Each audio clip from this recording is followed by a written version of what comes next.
Yani dedik ki istifadəçilər hansılar idi? User, Yəqin də olmayacaq dərs, olsa gözləyək.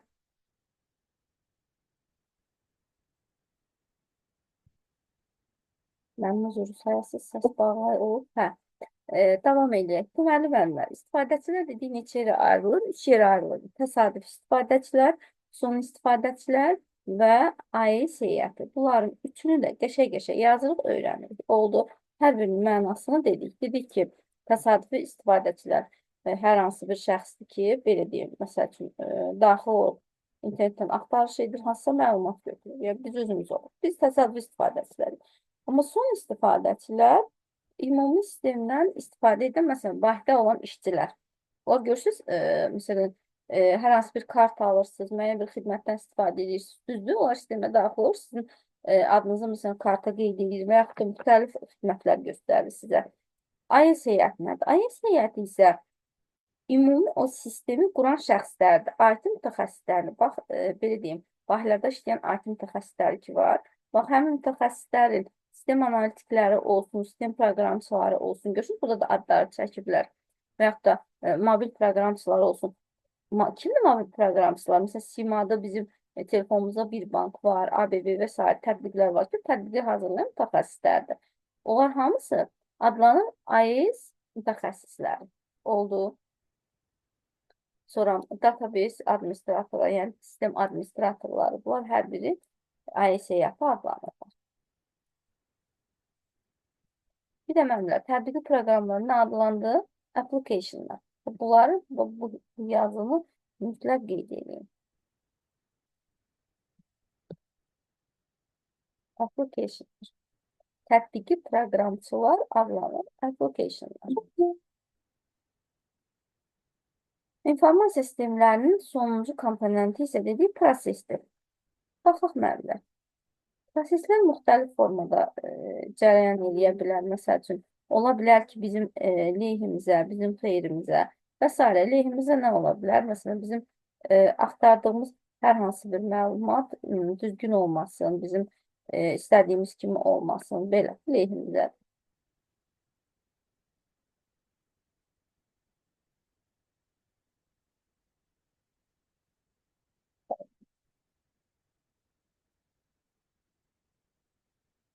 Dağlara baxaq müəllimlər. Sistem dedikdə nə başa düşülürdü? Nə idi sistem?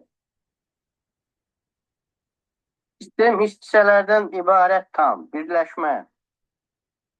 Sadəcə olaraq müəyyən istifadəçilər üçün nəzərdə tutulmuş bir qurum idi.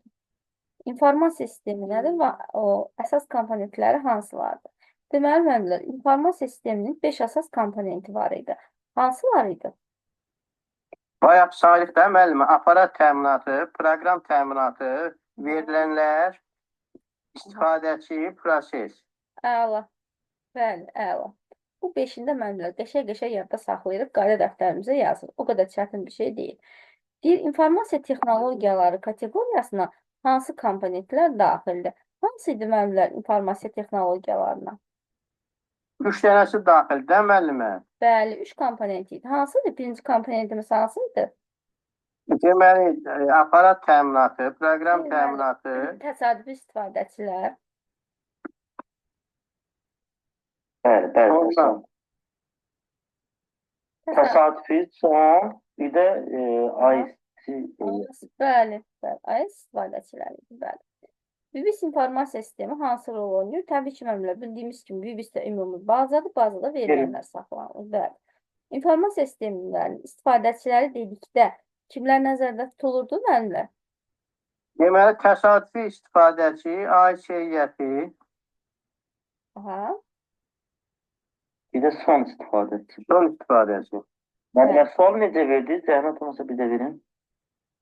İnformasiya sisteminin istifadəçiləri dedikdə kimlər nəzərdə tutulur? Məsələn, mühasibdir, iqtisadçıdır, sonra məktəb rəhbəri, idarə müdürləridir. Bəli, 3 dənə kateqoriya bölük. Birinci bölümü müəllimlər həqiqətən birinci dərsi möhkəm öyrənmək lazımdır. İnformasiya sistemlərinin təsnifatı. Baxaq müəllimlər, informasiya sistemlərinin təsnifatı nə məqsədlə aparılır? Təsnifat dedikdə nəyə başa düşürük? Yəni bir sözlə təsnifat termini nəyi bildirir? İnformasiya sisteminin təsnifatı, yəni informasiyanın birinci belə deyim, tətbiq yaxud təyinat üzrə növlərinə əvvəl gəlin baxaq. Tətbiq növləri hansılardır? Təyinat üzrə növləri. Birinci, tətbiq növləri informasiya və onun ölçü sistemlərinə tətbiq olunur. Sonra informasiyanın idarə etmə sistemləri. Baxın müəllimlər, informasiyanın idarə etmə sistemləri və informasiyanın axtarış sistemləri. Ensiklopediyalar, normativ hüquqi sənədlər. Bunlar hamısı virusları təşkil edir. Sənədin idarə edilməsi sistemləri. Bunlar hər biri viruslara daxildir. Sonra avtomatlaşdırılmış layihələrin sistemləri.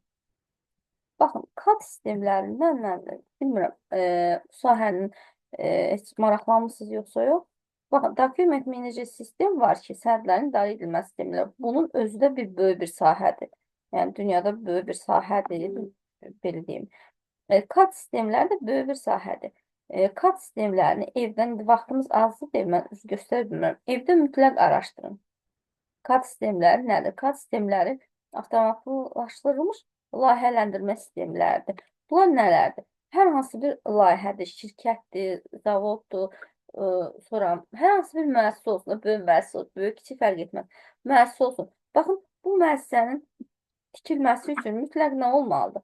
Müəyyən layihə olmalıdır. O Layihə olmalıdır. binanın çevrəsi Layihə olmalıdır. müəllimə 3 yerə bölünür. Uzun, qısa müddətli, orta müddətli, bir də uzun müddətli. Bəli. Həmin bu layihələri hansı avtomatlaşdırılmış sistemlər həyata keçirir? CAD sistemləri, CAD müəllimlər bir növ montaj memarların istifadə etdiyi sistemlər. Dizayn, müəllimə, dizayn proqramıdır, CAD. Bəli, sizin kollecinizdə keçirir bax CAD sistemləri. AutoCAD-dır, hə. Bəli, CAD sistemləri. Onlar AutoCAD-da binaların dizaynıdır. Məsələn, adi ağlaylanması var, binaları ki, ağlayıb düzəldirlər. Məsələn, İnterior dizayn deməli fakültəsi var, ixtisası. Orada sırf ondan keçirlər. Bəli, böyük bir həqiqətən dünyada kommersiya baxımından böyük bir sahədir, yəni orada gəlirli sahədir. İnsanlar sırf bu sahə ilə məşğul. Bir növ məmləkət, dilə desək dizayn sahəsi. Biz deyirik ki, filankəs dizayn, məsələn, kompüter dizaynerində oxuyur, öyrənir, o sahə üzrə işləyir. Həmin o şəxslər CAD sahəsi üzrə, yəni ki, Müəllimə, o gedir, web dizayner, sayt yaratmaqdır, səhifə yaratmaqdır, web dizayner. O ixtisasda var. Bəli, web dizayner başqadır, o internet üzərindən sayt yaradır biz üçün. Amma CAD sistemləri sırf belə O deyim, internet dizayndır. Bəli, binaların dizayneri, CAD belə deyim. Bizdə müəllimə hər ikisi var, ona görə deyirəm, bilirəm. Bəli, lap yaxşı, əla. Ekspert sistemlər, bir də mənlər, ekspert sistemlər. Müəllimə, ekspert sistemləri hər hansı bir sahənin biliciləri də o sahə haqqında məlumatlı şəxslərdir. Radyoz verin, bəylədim.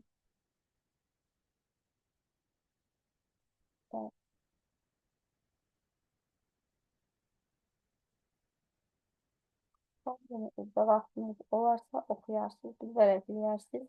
Ya belə eləyin, 10-11-də dərsiniz varsa, heç olmasa uşaqları oxutdurun, uşaqlarla müzakirə edin. Bax, məsəl üçün, kurikulumdan ziqzaq üsulunu tətbiq eləyərək uşaqlara, belə deyim də, oxutdurun, müzakirə eləsinlər. Və yaxud da digər qərar ağacı falan da üsullardan götürün, həm öyrənin, həm istifadə eləyin, imtahan da sizə düşəcəkdir. Məsələn, hərəsindən bir dənə birini avtomatlaşdırılmış idarə sistemini götürsün. Hərəsi bir dənə, belə deyim, termini götürsün, oxusun, izah eləsin. Həm uşaqlara öyrədin, həm özünüz öyrədin, vaxtınız boş keçməsin. Belə deyim, onsuz da vaxt eləyib evdə oxumaq çətindir biraz. Məktəbdə həm uşağı öyrədin, həm özünüz öyrədin. Avtomatlaşdırılmış idarə sistemləri nələrdir? Müəllimə, özümüz öyrənək, sertifikasiyadan keçək, uşaq öyrənməsə də olar. Yox, niyə ki? Həm uşağı öyrədin, həm özünüz öyrədin. Vaxtınız boş keçməsin, bu dərsi keçəndə boş dayanmayın. Coğrafi informasiya sistemləri. Baxın, ömrə, coğrafi informasiya sistemlərinə, GIS-lərə biz maşınlarda falan istifadə eləyirik, bizə yol göstərir. Bax, həmin o sistemləri misal göstərə bilərik, GIS sistemləri. Bir Bir də coğrafi informasiya sistemləri çox geniş tətbiq olunur dünyada. Nə mənada? Məsələn, zəlzələlərdir, müəyyən relyef dəyişikliklərdir. Bax, bunlar üçün geniş istifadə olunur coğrafi informasiya sistemləri. Öyrədici informasiya sistemləri də təbii ki, təhsil sahəsində istifadə olunur. Son dövrlərdə, məsələn, təhsildə elektron lövhələr görürsünüz, geniş yer ayrılır, proyektordan keçirilir dərslər. Bunlar hamısı öyrədici informasiya sistemlərinin inkişafı ilə bağlıdır.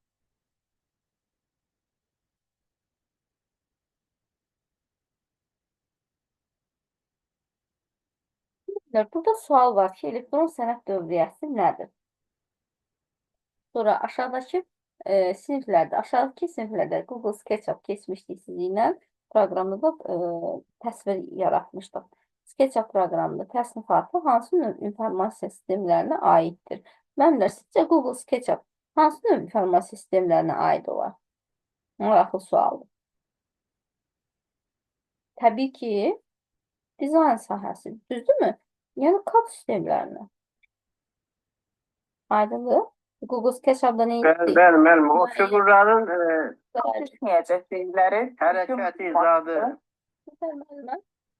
SketchUp deyirlər, yəni sertifikasiyada düşməyəcək. Məsələn, bəzi print məsələləri düşmür, SketchUp düşmür.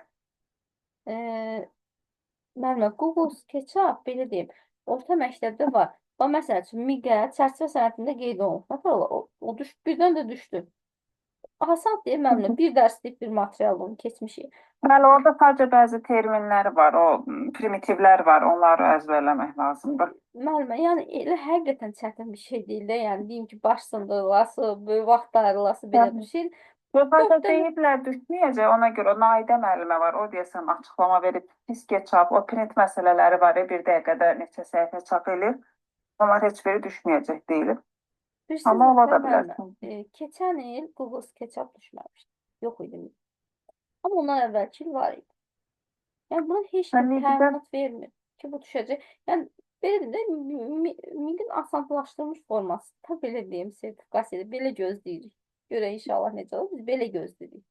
Bəli, hamı elə inşallah asan olar. Hə, inşallah, elə gözləyirik. Yəni, yenə də MİQdə əgər düşübsə, məsələn, keçən il düşmür, bunun əvvəlki düşmüşdü, yəni düşmə ehtimalı var. Yəni, elə çətin bir mövzu deyil. Yəni, bir dəfə baxsaz, həqiqətən yadda qalasıdır. Nədir ki, orada 4 dənə primitivləri var. Bir də digər fiqurlar var ki, fiqurun şəklinə uyğun yadda saxlayın, hansı işi görür.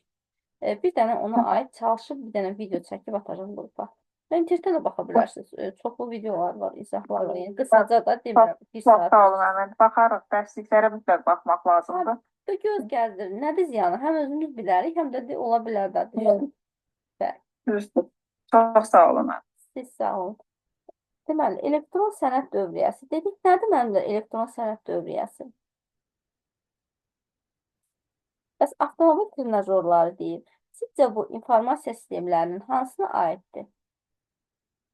Təbii ki, bu trenajorlar kod sistemlərinə aiddir. Bunlar götürüb də həqiqətən trenajor etmirik ki, kompüterdə müəyyən bir modelləşdirmə var da, model daxilində göstərir. Bəli, o imitasiyadır bir növ. Bəli, bir növ imitasiyadır. Bəs müəllimlər, elektron sənəd dövriyyəsi nədir?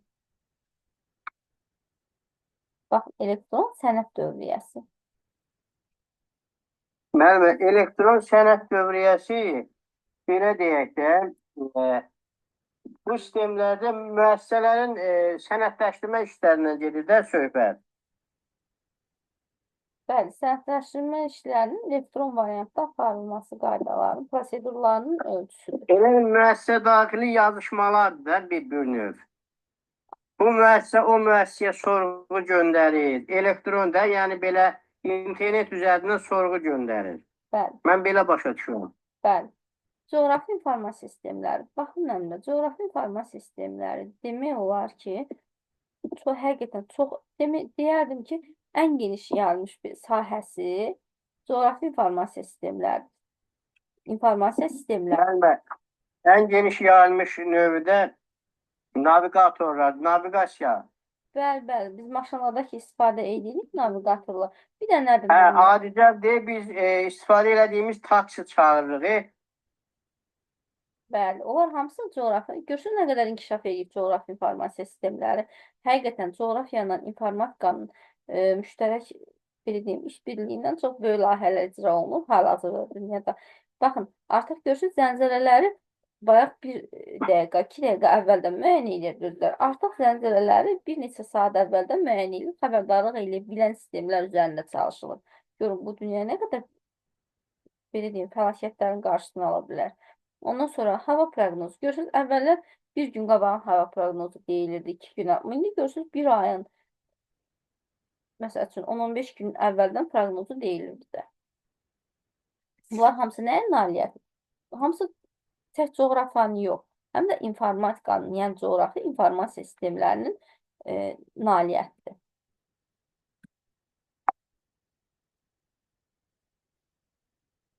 Müəllimlər, coğrafi informasiya sistemləri GIS adlanır. Ola bilər ki, sizə birbaşa sual verirlər, GIS yazalar.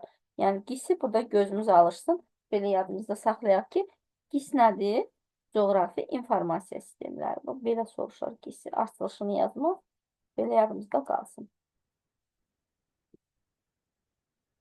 Baxın, burada proqram göstərilir. GeoSci proqramıdır. Bu baş pəncərəsidir. Ola bilər ki, bizdən soruşulsun ki, geoinformatika nədir? Bunu təbii ki, biləcəyik adından geoinformatikanın coğrafi texniki, coğrafiya ilə informatikanın birləşməsi belə. Ondan sonra bu proqramın adını qeyd eləyək. Çünki burada əgər varsa bizdən soruşulur, deyirlər. Müəllimlər, coğrafi informasiya sistemləri deməli, layihələndirmədə bir növ texniki, texnoloji sahələrini öyrənir. Geoinformatika. Bəli.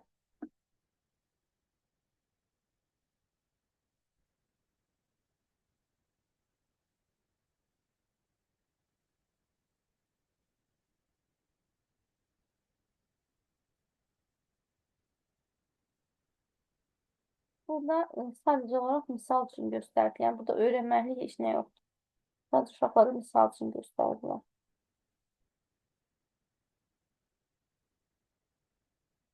Burada GPRS-lər göstərilir. GPS-lər. Deməli, GPS yazır. GPS-lər nədir? GPS-lər kosmik idarə etmədir. Yəni kosmosdan birbaşa yer kürəsini idarə olunur bu sistemlərdir.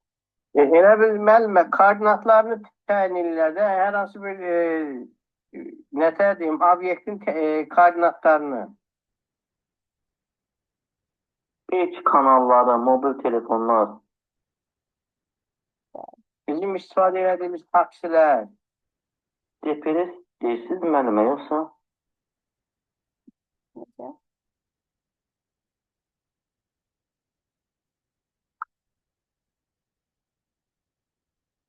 GPS sistemləri bəli. Baxın, GPS sistemləri.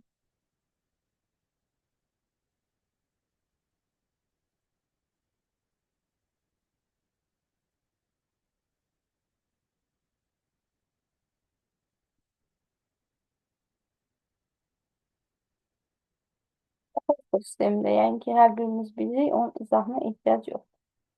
GPS-dir, katastrof sistemi. Əsas məsələ müəllimlər, süni intellekt. Nədir süni intellekt? Süni intellektdə harada və necə istifadə olunur? Baxın.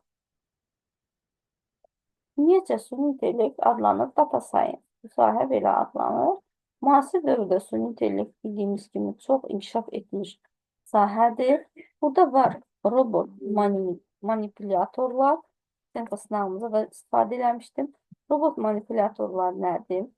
Sonra mobil robotlar nədir? Humanoid robotlar nədir? Robot manipülatorlar fiziki olaraq öz iş yerinə bağlı olur. Avtomobil zavodlarında istifadə olunur.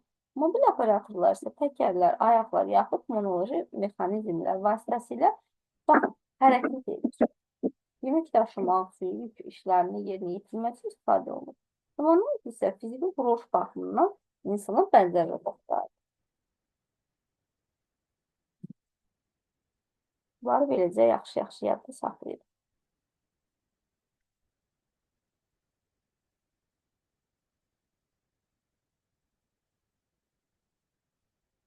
Məmnun. Burada biz nəyi bilməliyik? Turing sınağı, məlumatımız var. Turing sınağı nədir? Sonra imitasiya oyunu. Ümumiyyətlə imitasiya nədir? İmitasiya modeli nədir? Müəllimə, imitasiya yamsılamaqdır da. Bəli. Bir də obrazların tanınması. Hə, obrazların tanınması. Misal üçün belə deyək də, obrazların tanınması var, elmi qrafika var, Baxın, bugün burada maşın bizə də tərcüməsi var, robot texnika var. bəli. Görək burada nələr soruşur. Böyle yapacağım burada. Baxın.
Sınavına baxaq. Əvvəl baxaq. Turing sınağı, robotexnika falan, robotdur, süni intellekti. Təbii ki, hər birimizin bundan məlumatımız var. Turing sınağı nədir? Turing sınağında nədən istifadə olunur? Ümumiyyətlə, alimin adı ilə bağlıdır bu sınav. Bu, sırf süni intellektlə bağlı aparılmış sınavdır. Belə deyim, maşına sual verirlər, bir də insana sual verirlər. Və arxa fonda görsənmir ki, sizin sualınıza cavab verən aparatdır. Aparat da sizin sualınıza cavab verən, yoxsa insandır. Biz buna baxırıq. Hansının olduğuna baxırıq. Əgər belə deyim, robotun verdiyi cavab insanın verdiyi belə deyim, cavabla üst-üstə düşərsə və yaxud da belə deyim də bir növ təbiilik yoxlanılır. Görək onların hər ikisinin cavabı üst-üstə düşürmü? Yəni süni intellekt nə dərəcə insanın dediyini icra eləyə bilir? Nə dərəcədə insanı başa düşə bilir? Yəni Turing sınağı sadəcə bundan ibarət. Süni intellektlə işləyən texnologiyaların yoxlanılmasından ibarətdir. Yəni Turing sınağının əhəmiyyəti budur.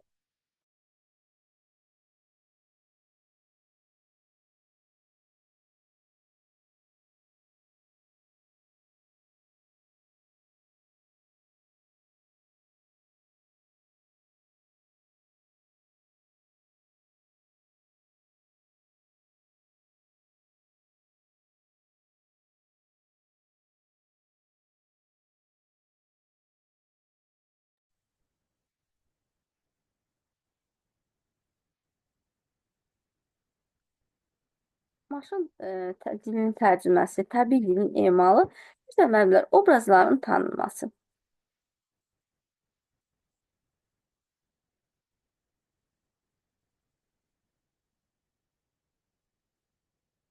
Bu şəkil olmalıdır. Şəkillər əsasında baxaq. Bu Turing sınağıdır. Bir dəfə istəsəz oxuyarsınız, amma yəni əhəmiyyətli bir dənə odur ki, təbii insan belə deyim, cavabından, məsələn, 2 dənə sınaq bu formada keçirilir. Baxın, burada göstərilibdir. Bir tərəfdə insan dayanır, bir tərəfdə kompüter. Hər ikisinin cavabı, baxın, A və B qolları göstərilir. Hər ikisinin cavabları müqayisə olunur. Baxın, burada qurğudur, burada da insandır. Hər ikisinin cavabı sual olunur. Deyə görə hansının cavabı daha üstündür? Həmişəki kimi, təbii ki, insanın cavabı həmişə üstün olur. Deyir, nə qədər ki, bu sahədə aparatın verdiyi, yəni qurğunun verdiyi bizə cavab insanın cavabından daha dəqiq əhatəli olarsa, onda artıq qurğu tam bizim istədiyimiz formada olar. Yəni, o da hələ ki, elə bir qurğu yoxdur. İnsan qədər dəqiq cavab verə bilmir heç bir qurğu.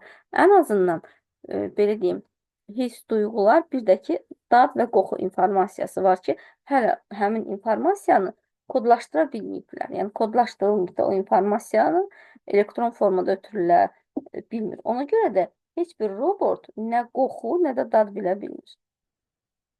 Yəni bu yalnız insana məxsus olan duyğulardır bunlar. Ona görə deyirik ki, Turing sınavı uğursuzdur. Yəni uğurlu deyil. Ola bilər soruşulsun sizdən uğurludur mu? Bu uğurlu deyil. Bir də müəllimlər, CAPTCHA nədir? Qeydiyyatdan falan keçəndə, yəni ki, hər birinizin qarşısına çıxır CAPTCHA.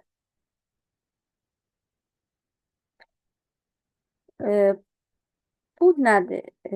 CAPTCHA ümumiyyətcə, belə deyim, süni intellektdə Turing sınağının ən çox istifadə olunan nümunəsidir. Yəni CAPTCHA Turing sınağının nümunəsidir. Yəni ola bilər testlərdə soruşulsun, Turing sınağının nümunəsi CAPTCHA-dır. Yəni orada sizdən soruşulur ki, görsünüz siz robotsuz, yəni kənar müdaxilə varmı? Yoxsa həmin şəxs siz özünüzsüz. Bu mənada soruşulur. Turing sınağını bu mənada soruşulur. CAPTCHA bu mənada soruşulur.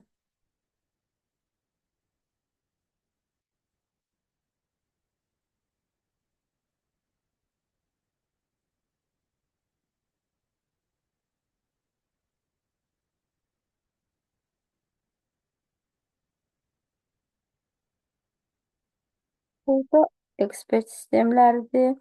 Ekspert sistemləri müxtəlif növ proqramlar və ya faktlarda tətbiq olunduğu sahələr maliyyə ola bilər, tibb ola bilər, səhiyyə, təhsil. Bu sahələrdə ekspert sistemlərdən geniş istifadə olunur. Bir də məntiq nəzəriyyəsi bilirik ki, bulanıq məntiq deyirik. Bu nəzəriyyənin də banisi Azərbaycanlı alim Lütfuzadədir. İnanmıram soruşula bilər.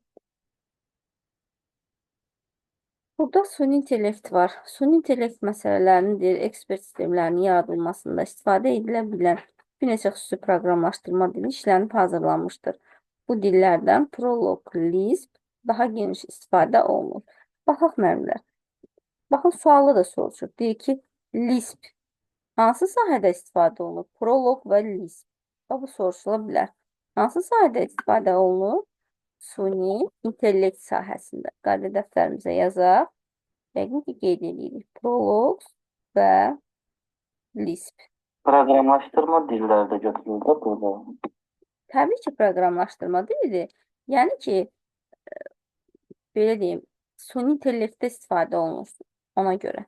Sonra məntiqi proqramlaşdırma dili Prolog 1972-ci ildə meydana çıxmışdır. İllər heç vaxt düşünmür, informatikada illər soruşulmur. Ümumiyyətlə, texniki fənlərdə illər soruşulmur heç vaxt.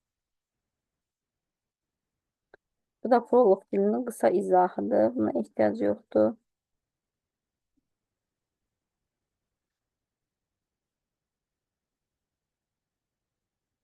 Bir də müəllimlər, ekspert sistemlərinin işlənib hazırlanması üçün proqram mühiti də Clips adlanır. Bunun da adını qeyd edək. Ola bilər, bunda soruşula bilər. Clips. Deməli, Clips nədir? Mən dərsi neçədən neçəyə qədər oxumaq lazımdır? Nə onu deyərsin? Mən bu dərslik birinci bölməni götürək, hələ ikinci bölməyə keçməyək. Birinci bölməni tam oxuyaq, bitirək. Mən indi sınavda sağlıq olsun. Birinci bölmədən sırf ən çox hazırlayacağım. Yəni, birincini bitirək. Səhifə neçədən başlayır? Səhifə mən səhifəni deyil. Birinci dərsdə birinci mövzunun birinci dərs. Kitab açanda görəsiniz, amma yenə də qoy deyim səhifəni. Başdan oxuyum.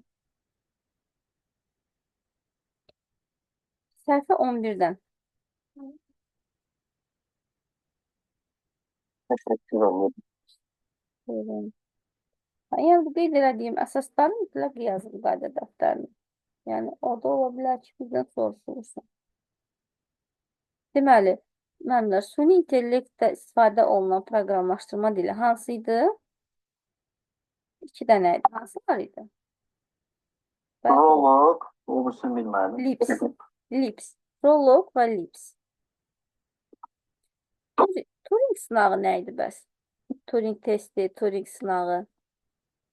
O nə idisə uğursuz bir şey idi. Müəllimə, deməli, intellektin insan intellektindən nə dərəcədə fərqlənməsidir? Süni intellektin insan intellektindən fərqi. Süni intellektdə nədir? Qurğu. Qurğuya da sual verir Turing, insana da sual verir. İkisinin cavabını müqayisə edir. Robotlar, məsəl üçün müəllimə, məsələndə robot. Bəli, bəli. Heç bir robot insana bənzər robot insan kimi suallara dəqiq cavab verə bilmir. Bir də müəllimlər, Turing sınağının hansı qaydası var idi ki, bizdə hal-hazırda istifadə edirik sistemlərə qoşulmaqda? Captcha. Baxın ekranda captcha. Görsə sistemə daxil olanda sizə deyir ki, kod parolu yaz. Kod parolunun altından deyir ki, məsəl üçün belə deyim, captcha-nı düzgün köçür.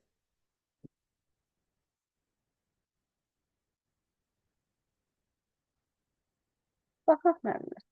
Əsas ekspert sistemlər. Deməli, ekspert sistemlər, bax, adi ekspertlər nədir? Hər hansı bir məsələni müqayisə eləmək və nəticə çıxartmaqdan ötürü istifadə olunan sistemlərdir.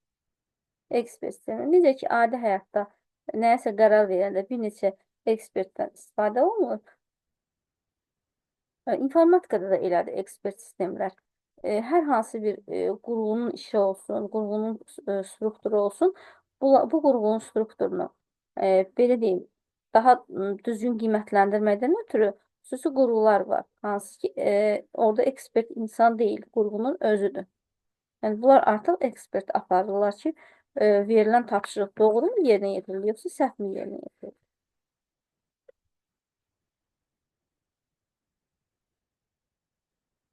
Prolog, Lipsə baxdıq. Deməli, Prolog, Lips, süni intellekt sahəsində ən geniş istifadə olunan proqramlaşdırma dilidir. Axtarış sistemləri. Bu müəllə gəlib bu mövzunun sonuncusudur. Böyük verilən texnologiyası. Bu arada baxmalıyıq.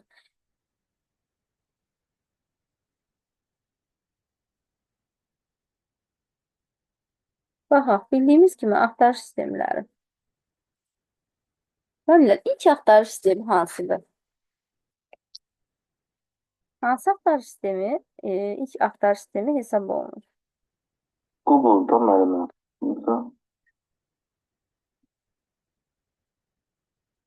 Heç araşdırmışıq mı? Və yaxud da şagirdlərə tapşırmışıq ki, araşdırsınlar. Bəs müəllimlər, relevantlıq dərəcəsi nədir? Necə müəllimə? Relevantlıq dərəcəsi nədir? Verilmiş sualın cavaba uyğunluq dərəcəsinə relevantlıq dərəcəsi deyilir.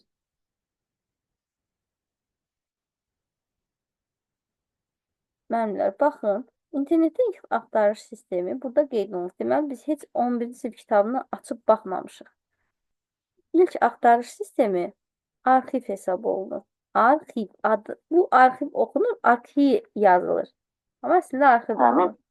Bu da Kanada, Bəli, qədim və nüfuzlu ali təhsil ocaqlarından olan McGill Universitetində McGill Universiteti oxunur. İstifadəyə verilmişdir ilk dəfə. Yəni, inşallah bizim universitetlər də belə yeniliklər eləyərlər, yəni adları kitablara düşər. Axtarış sahəsində yazı çiçək balı sözü, baxın, araşdıraq axtarış bölməsində yazır. Baxın, sözü yazır, enter klavişini sıxır. Və bu zaman deyir, axtarışa nə görsənər? Təbii ki, çiçək və balı sözlərinə aid olan bütün terminlər görsənər.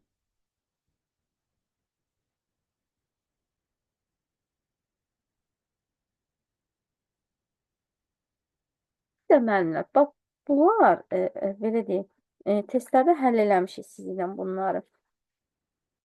Burada plus və minus işarəsindən nə üçün istifadə olunur? Baxın, riyazi əməllərdən deyir ki, görmək istədiyiniz, görsənməsi sözlərin önünə plus yazın. Baxın, plus. Amma görünməsini istəmədiklərinizə minus yaza bilərsiniz. Bax, bu soruşula bilər bizdən. Təyin edici plus yaxud minus işarəsi olmayan sözlər zərurət olmadıqda görünmür. Ancaq yenə də axtarışın çeşidlənməsində iştirak edirlər. Yəni, var əslində bu söz. Axtarışda var. Amma ki, belə deyim, görünmür. Yəni, o söz artıq minus işarəsi yazırsınızsa qarşısında artıq söz görünmür. Bax, məsəl üçün, burada baxın, çiçək balı. Hər iki söz görünür. Amma çiçəyin qarşısına çıxıq yazsa, çiçək görsənmir, balı sözü görsənir yalnız. Bir də məntiqi əməllərdən də istifadə olunur. Bu testimizdə var idi. Məntiqi əməllərdən istifadə olunması. Harda? Axtarış sistemlərində. Baxaq. Deyir, bəli ilə bağlı misalda siz axtarışı məntiq əməllərdən istifadə etməklə çiçək, ənd, bal ifadəsi ilə apara bilərsiniz. Baxın, əgər ənd varsa, bu nə deməkdir? Onda necə ki dedik, ənd nə idi? Kəsirlərin birləşməsi idi, müəllimlər, yoxsa kəsişməsi? Təbii ki, kəsişməsi. Müəllimlər, vurma deyildi. Ənd kəsişmə. Bəli, vurma yəni kəsişmədir də bir növ.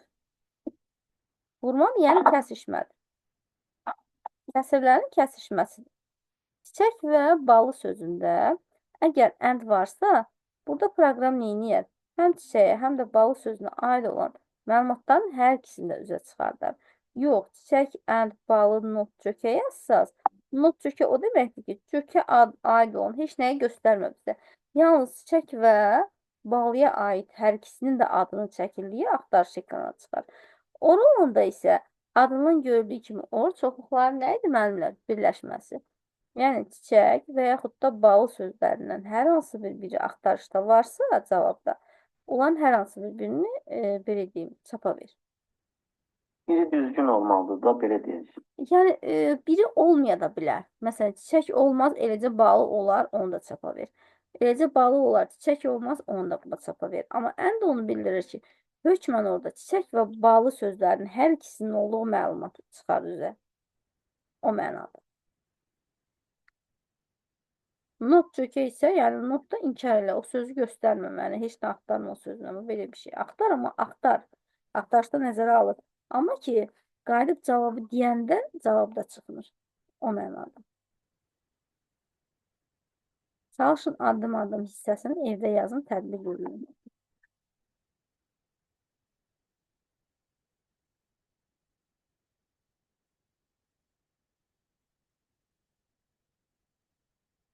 Hayır, sonuncu dərsimiz. Böyük verilənlər, texnologiyaları. Böyük verilənlər, təbii ki, burada ümumi verilənlərin həcmi nəzərdə tutulur. Biz verilənlərin həcmini kilo, mega, giga, tera, sonra beta, eta, zeta, yota, baxın görün nə qədər böyük həcmlər var. Müəllimlər, böyük verilənlər adətən 3V ilə deməli də xarakterizə olunur. Sürətdir, həcmdir, bir də səsdir. Bəli.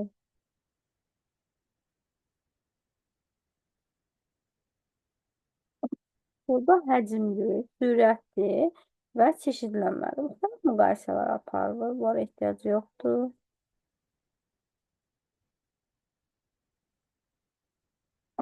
Müəllimlər, burada proqramlar verilibdir. Hansı proqramlardır? Vibistlərə aid olan proqramlar veribdir. Burada nələrdən söhbət gedir? Daha böyük həcmdə verilənlərin saxlanılmasından söhbət gedir. SQL, əslində Vibistlərdə Access proqramı çox sadə proqram, çox sadə, yəni artıq müasir dövrdə o qədər də istifadə olunmur. Onun yerinə daha geniş, təhlükəsizliyi daha dəqiq olan NoSQL-dir, MapReduce-dur, Hadoop-dur. Yəni bunları belə deyim, misal göstərmək olar.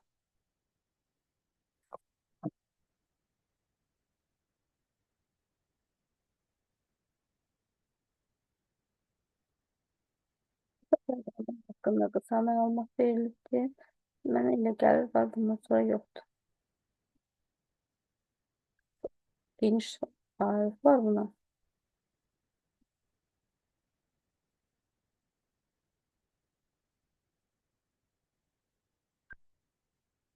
Söhbət informasiya cəmiyyətindən gedir. İnformasiyanın emalı, saxlanılması prosesləri. Baxın, informasiya cəmiyyətinin əlamətləri deyəndə nələr başa düşülür? Kompüter texnologiyaları, təbiət sahəsində fasiləsiz təhsil sistemi və s. Yəni, bu ifadə şeylərdir, inanın bunlardan düşün. informasiya cəmiyyətinin əlaqələri, elektron hökumət. Deməli, elektron hökumət nədir? Biz elektron qaydada sənədlərimizi dövriyə edə biliriksə, yəni harasa göndərmək, qəbul etmək, bunlar adlanır elektron sənəd dövriyyəsi. Artıq bilirik ki, elektron sənəd dövriyyəsi texnologiyası Azərbaycanda çox geniş yayılıbdır. Bunun da ən bariz nümunəsi nədir, müəllimlər? Elektron hökumət. Bu, yəni həm də korrupsiyaya qarşı bir mübarizədir. Hansı idi elektron hökumət? Misal hansı olar müəllimlər? Təbii ki, asan xidmətlər. Bunlar uşaqlara deyin. Yəni, asan xidmətlər nə adlandı dedik? Bizim, belə deyim, ümumi elektron hökumət, belə deyim, dövlətin elektron hökumət siyasətinin bir nümunəsidir.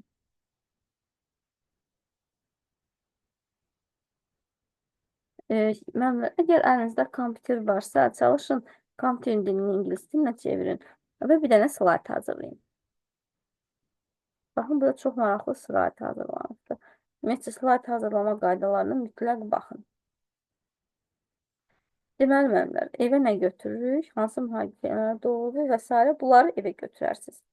Bunların 5-ini də evə götürərsiniz. İndi sınağınızı atacağım. Sınağınızı qəşəng-qəşəng yazarsınız. Həll eləyərsiniz. Sabah dərsimiz başlayana qədər.